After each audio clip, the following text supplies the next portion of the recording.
조갑제 TV 시청자 여러분 안녕하십니까? 5월 26일 토요일 12시를 넘었습니다. 존 볼턴이라는 이름이 한국인들한테 이제 친숙하게 되었습니다. 트럼프 대통령의 안보 보좌관입니다. 한국과 인연이 있습니다. 이분은 유엔 대사를 할 때 반기문 씨를 유엔 사무총장으로 만드는데 중요한 역할을 했습니다. 당시에 라이스 국무장관과 함께. 동시에 임동원 씨 등 한국의 좌파들을 잘 알고 매우 싫어하는 사람들입니다.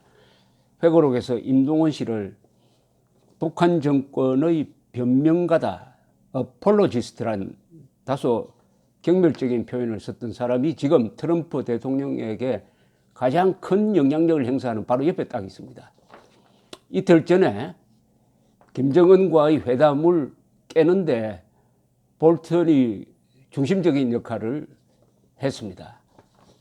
그날 오전에 최선희가 나와가지고 북한 외무성 부상 펜스를 정치적 얼뜨기다라고 모욕적인 이야기를 하면서 핵 대 핵으로 한번 붙어보자. 계속 완전한 비핵화를 강조한다면은 김정은에게 이 회담 취소하자고 건의하겠다 이런 식으로 이야기를 하니까 그 성명서를 딱 가지고 와가지고 트럼프 대통령한테 이야기를 했습니다. 아마 취소하자고 이야기를 했겠죠. 트럼프 대통령이 읽어보더니 즉석에서 취소 결정을 내리고 어떻게 하면은 이걸 알릴 거냐, 기자들한테 어떤 방식으로 알릴 거냐 하는 논의를 하는 과정에서 한국 정부에는 알리지 말자. 한국 정부뿐만 아니라 외국에는 알리면 이게 정보가 누출된다 해서 한국 정부에는 미리 알리지 않았습니다. 다른 데는 알리지 않더라도 한국 정부에는 알렸어야 합니다. 왜냐? 이 회담이 만들어진 산파 역할을 한 것이 한국 정부고 특히 정의용 특사고, 정의용 특사는 존 볼턴의 카운터파트입니다. 두 사람이 긴밀하게 전화 연락을 한다고 합니다. 그런데 왜 알리지 않았느냐 하는 것은 존 볼턴 보좌관의 지금 현재 한국 정부에 대한 시각을 잘 반영하는 것이라고 볼 수가 있습니다. 이 회담을 깨는 그 회의에는 부통령의 비서실장 뭐 이런 분은 참석했는데 국무부를 대표하는 사람이 참석했는지는 확실히 하지 않습니다. 폼페오는 볼턴에 못지않는 대북 강경론자인데 국무장관이니까 그 입장상 그래도 회담을 하려는 뜻이 있었을 것입니다. 그건 그럴 수밖에 없어요. 그러나 볼턴의 현실론이, 이건 저는 강경론이라고 표현하지 않겠습니다. 이건 현실론입니다. 북한을 잘 아는 사람, 볼턴 같은 사람을 레이건 대통령이 이렇게 표현하죠. 공산주의자는 누구냐? 마르크스 레닌을 읽은 사람이다. 반공주의자는 누구냐? 마르크스 레닌을 잘 아는 사람이다. 존 볼턴이 바로 북한 정권의 공산주의자들의 전략 전술을 잘 아는 사람이죠. 그래서 회담 취소를 이끌어내었는데 트럼프 대통령이 또 어제 미련을 가진 것처럼 좀 이야기를 하고 있습니다. 뭔가 불쑥 그래도 회담에 대한 미련을 보이고 있습니다. 그 트럼프를 옆에서 말리는 역할을 지금 볼턴이 하고 있다고 저는 보여집니다. 말리는 역할을 볼턴이 하고 있고 트럼프 대통령은 뭔가 좀 하고 싶어 하는, 그래서 어제도 북한에서 저자세로 김계관이가 저자세로 나오니까 긍정적, 건설적 반응이 왔다. 또 한 번 접촉해가지고 6월 12일에 회담할 수도 있다. 이런 뭐 스쳐지려한 이야기를 했더니 이게 또 전 세계에 탑 기사가 되곤 하고 있는데 볼턴 씨가 옆에 있으니까 아마 트럼프 대통령을 말릴 것이라고 생각합니다. 그동안 볼턴 씨가 한 보좌관이 된 이후에 북한에 대한 메시지는 매우 강경했습니다. CVID, 완전하고 검증 가능하고 돌이킬 수 없는 핵 폐기 플러스 퍼머넌트, 영원히 제거해야 된다. 그러려면은 핵폭탄, 핵시설을 미국으로 가져와 가지고 미국에서 해체하든지 보관하고 기술자들도 다 재교육시켜서 재취업하도록 해야 한다. 그리고 리비아식 모델이 있다. 리비아식 모델은 선철거 후 보상인데 김정은은 어떻게 알아듣냐 하면은 가다피가 핵을 미국의 압력에 못 견뎌가지고 핵을 포기했더니 2011년에는 아랍의 봄 때는 그 미국이 들어서가지고 반군을 지원해가지고 가다피를 죽였다. 리비아 모델은 핵을 포기하면은 죽는다. 그런 식으로 이해를 하죠. 볼턴 씨가 과연 김정은이가 그런 식으로 이해할 걸 모르고 그 이야기를 꺼냈을까요? 저는 회담을 깨기 위해서 의도적으로 북한을 자극하고 도발하는데 여기에 현재까지 북한이 걸려든 것이 아니냐 하는 생각이 듭니다. 김계관이가 나와가지고 볼턴을 정면으로 비판을 했습니다. 강경론자로.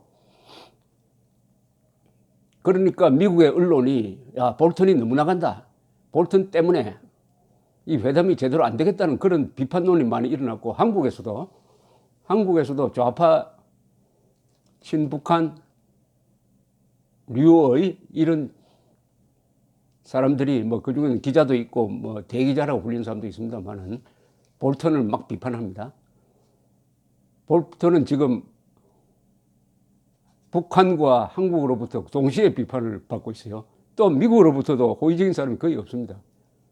그러나 저는 공산당을 상대하는데 북한 노동당 정권을 상대하는 데는 볼턴이 적격이라고 판단하는 사람입니다. 그 이유는 이렇습니다. 공산주의라는 것은 신념입니다. 악의 신념입니다. 그 악의 신념과 대결할 때는 합리적 생각만으로는 안 됩니다. 얌전하고 모범생이 신념에 가득 찬 신념으로 무장해가지고 사람 죽이는 것까지도 혁명과업이라고 생각하는 수십만 수백만 죽이고도 눈 깜짝하지 않는 그런 공산 집단과 착한 사람이, 합리적인 사람이, 똑똑한 사람이 대결해서 이길 수 있을까요? 없습니다. 또 다른 신념으로 무장을 해야 됩니다. 악의 신념을 이길 수 있는 선의 신념을 갖되 용감한 사람이라야 됩니다. 그리고 전략을 알아야 합니다. 그러니까 이념적 무장 플러스 전략을 아는 사람이 공산당과 싸워서 이길 수 있습니다. 트루만, 닉슨, 레이건, 이승만, 박정희, 아데나워, 처칠, 더골, 콜 수상 이런 사람들이 바로 그런 사람들이었어요. 그런데 이 볼턴 씨의 이력을 보면은 이 사람 지금 만 70세입니다. 예일대학 나왔는데 인문학부를 나왔더라고요. 예일대학 나오고. 그 다음에 종교가 루트교입니다. 루트교는 기독교 중에서 상당히 원리적인 이런 백그라운드를 가지고 있습니다. 그럼 공산당과 대결할 수 있는 신념은 뭐냐? 그것은 기독교입니다. 기독교적 신념으로 무장한 사람들이 이승만, 트루만, 레이건이 아주 대표적인 사람입니다만은 바로 아데나워도 마찬가지입니다. 아데나워는 가톨릭입니다만은 그 사람이 기독교 민주당을 만든 사람이죠. 이 공산당을 이길 수가 있습니다. 기독교는 사랑의 신념이고 공산주의는 정오의 과학입니다. 정오의 과학을 사랑의 신념으로 사랑이 가진 용기로서 이기는데 딱 저는 볼턴이라는 사람이 적격이라는 생각이 듭니다. 이승만, 박정희, 볼턴, 레이건, 아데나워, 더골 등등 이런 사람들이 왜 공산당과 싸워서 이기고 있느냐 하면 공산당의 본질을 잘 알기 때문입니다. 공산당의 본질. 공산주의자는 마르크스 레닌을 읽은 사람이지만은 볼턴 같은 사람은 마르크스 레닌을 잘 아는 사람이다 이거죠. 그래서 볼턴이 앞으로도 계속 어쨌든 회담을 하고 싶어 하는 이 트럼프를 말리는 그런 역할을 잘 하도록 해주려면 사실 여론의 뒷받침이 있어야 됩니다. 백악관 홈페이지로 한국 사람이든지 미국 사람이든지 영어를 하는 사람은 영어로, 한국말을 하는 사람은 한국말로 볼턴이 미국의 이익을 지킨다. 자유세계의 가치를 지킨다. 한국인의 미국 사람들 5만 6천 명이 피를 흘려서 지켜낸 한국을 볼턴 씨가 지금 지켜내고 있다 하는 편지를 써야 됩니다. 편지를 써가지고 볼턴 지지 여론을 만들어야, 미국에서는 여론입니다. 한국도 마찬가지지만 여론에서 권력이 나오는 것입니다. 볼턴 씨는 아마 지금 상당히 외로울 거예요. 그러면 재미동포 한국 사람들이 볼턴을 지지하는 여론을 일으켜야 됩니다. 저 이야기, 이 조갑제 TV, 조갑제닷컴 독자와 시청자분 중에서는 미국 사람들이 상당히 많습니다. 지금 이 방송을 들으시는 미국 교민들이 있을 것입니다. 볼턴을 지지하는 글을 국무부나 저기 청와대나 그리고 백악관으로 보내십시오. 보내십시오. 이게 행동하는 애국입니다. 행동하는, 마음으로 볼턴 지지하는 거 아무 쓸데 없습니다. 드러나야 합니다. 말로 해야 되고 글로 써야 합니다. 드러나야 합니다. 이 이광요 씨가, 그 사람 종교가 없는 사람이었어요. 미국의 타임즈하고 인터뷰한 기사 중에 아주 인상적인 대목이 하나 있어서 소개해 드리려고 합니다. 종교에 대해서 이광요 씨는 이렇게 이야기합니다. 나는 종교가 없다. 그러나 종교의 위대성을 나는 인정한다. 책을 보았더니 유대인 수용소에서, 아우슈비츠 같은 유대인 수용소에서 끝까지 살아남는 사람이 두 부류더라. 하나는 공산주의자고 또 한 사람은 기독교인이더라. 이렇게 이야기했습니다. 즉 공산주의와 기독교 정신의 대결이다. 남북한도 마찬가지죠. 이승만 대통령이 가지고 있었던 기독교적 신념이 공산주의를 누르고 자유대한민국을 만들고 오늘 이런 나라를 만들었는데, 이제는 거꾸로 저 김밀성 집단이 가짜 민족주의를 포장해가지고 그걸 한국 지식인층, 지도층에 침투시켜서 가짜 민족주의로 해가지고 한국에서는 국가를 무시하고 정의를 무시하고 사실을 무시하는 경향이 있습니다. 북한이 잘못한 것은 민족적 화해 정신으로 다 덮어주자. 인권 탄압도 덮어주고 핵개발도 덮어주자. 이게 바로 북한의 선동의 핵심이 되어 있는데, 이것을 부술 수 있는 신념은 역시 기독교에서 나오는 것이죠. 기독교 정신에서. 기독교 정신이 가지고 있는 진실, 정의, 자유, 그것을 뒷받침하는 사랑, 이런 신념으로 무장한 사람이 이승만이었고, 이승만이 한 유명한 이야기가 있지 않습니까? 공산주의자는 호열자와 같다. 인간은 호열자와 같이 살 수 없다. 여러분, 이게 과격하게 들리십니까? 그렇지 않습니다. 공산주의자는 인간으로 보면 안 됩니다. 동적으로 봐서도 안 됩니다. 지금 북한 노동당 정권이 하고 있는 게, 이게 정상적인 인간 집단이 하는 일입니까? 짐승이죠. 아니, 짐승한테도 좀 미안합니다. 짐승도 이렇게는 안 합니다. 아니, 싱가포르에서 준비회담을 하자고 미국 팀은 16시간 비행기를 타고 싱가포르에 가서 기다렸더니 북한 오기로 한 북한이 나타나지도 않더라는 거 아닙니까? 나타나지도, 또 미안하지만 좀 늦게 가겠다는 이야기도 안 하고 아무 연락 없이 나타나지도 않아서 빈손으로 돌아왔다는 거 아닙니까? 이게 인간 집단입니까? 사실과 약속을 무시하면은 그 순간부터 인간이 아니죠. 이승만이나 레이건이나 트루만의 위대성은 공산주의자를 절대 악으로 본 겁니다. 인간으로 본 게 아닙니다. 인간으로 보면 안 돼요. 인간으로. 이게 잔인한 이야기 같지만은 공산주의자를 인간으로 보지 않아야 인간을 보호할 수가 있는 것입니다. 박정희 대통령 또한 마찬가지였습니다. 여기 내가 하나 소개해 드릴게요. 1972년 8월에 남북 적십자 본회담이 평양에서 열렸습니다.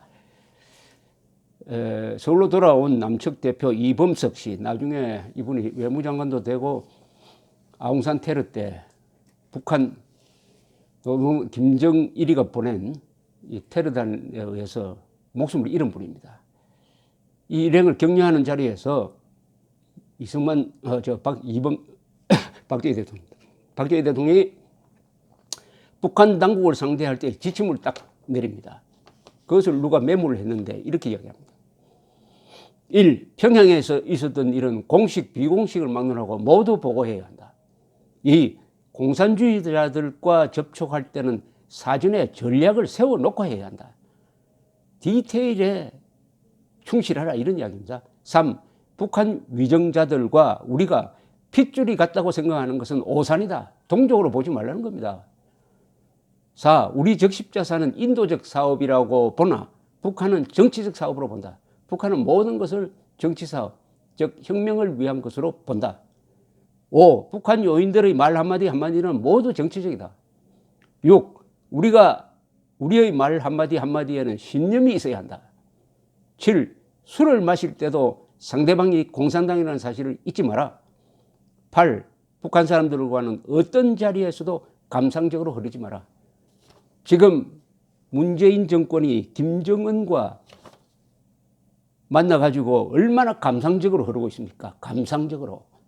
이번 판문점 회담은 그 감상의 극치였지 않습니까? 그러나 김정은은 감상적으로 흐르지 않았습니다. 그러니까 김정은이가 문재인 정권을 농락할 수 있었던 것이죠. 공산주의자는 동족이 아닙니다. 공산주의자는 정상적인 인간 집단이 아닙니다. 볼턴 대사는 바로 이 점을 잘 아는 사람이라고 생각됩니다. 볼턴 대사를 지지하는 글을 많이 써주시길 바랍니다. 감사합니다.